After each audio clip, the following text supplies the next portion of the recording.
Muito obrigado, Sr. Presidente. Srs. Deputados, agradeço também a solução rápida que foi possível encontrar para esta dúvida procedimental. De facto, a razão que levou a esta proposta do PCP, mais do que ouvir, para além de ouvir especificamente nesta comissão de inquérito, o Presidente, ou melhor dizendo, e com mais rigor, a atual Diretora-Geral da Microsoft Portugal, tratava-se, de acordo com o interesse que pensámos e pensamos que teria para a comissão de inquérito, ouvir de viva voz o então Diretor-Geral, que acompanhou e que teve uma intervenção muito mais atualizada, próxima e direta com o processo que envolveu as escolas e as escolinhas. Por isso, temos a presença do engenheiro Nuno Duarte, que eu começo por cumprimentar e agradecer a disponibilidade encontrada no âmbito de todas estas particulares situações mais exigentes do ponto de vista da agenda. Pela nossa parte, há um interesse óbvio do ponto de vista dos vários intervenientes que estiveram presentes e que participaram no programa E-Escolas, aos vários níveis, de hardware, software, distribuição, etc. Naturalmente que a Microsoft teve aqui um papel e um envolvimento incontornável e indesmentível, e nesse sentido eu solicitava ao Sr. Engenheiro que nos pudesse, na sua intervenção, apresentar de alguma forma a síntese que entende que possa enquadrar a forma como se desenvolveu o processo que envolveu a Microsoft, como ocorreu o processo que envolveu a Microsoft no programa E-Escolas e no E-Escolinhas,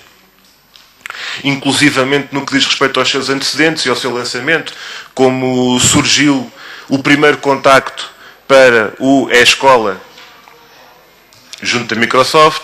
como é que surgiu esta ideia ao vosso conhecimento, como é que se desenrolou o processo de negociações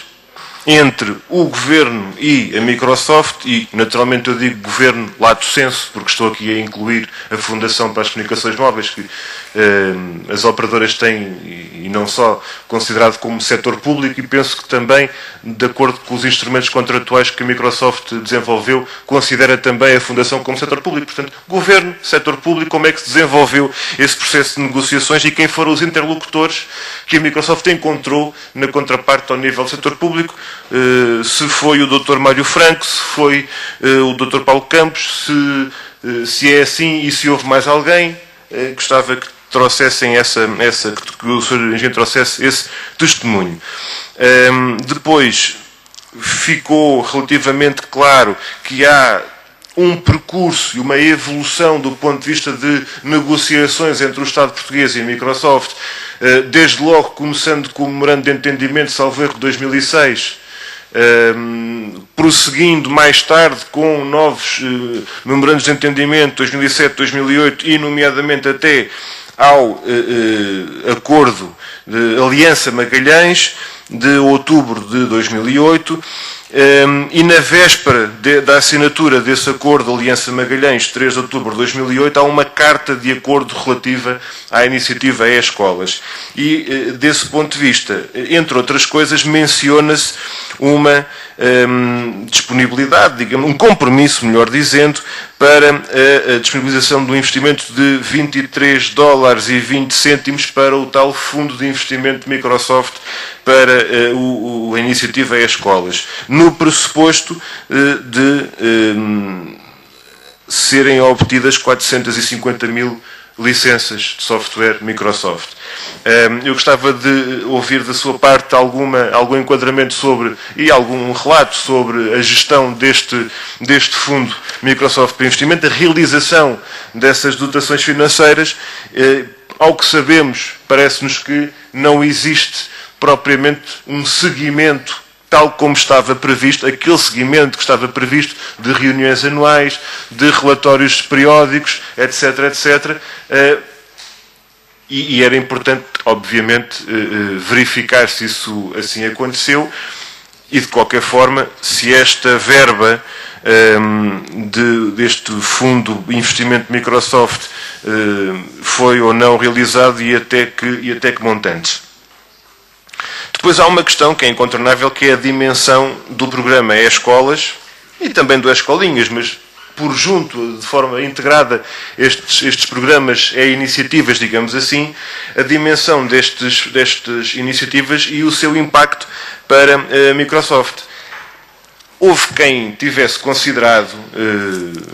a dada altura, que esta poderia ser, ao nível nacional, bem entendido,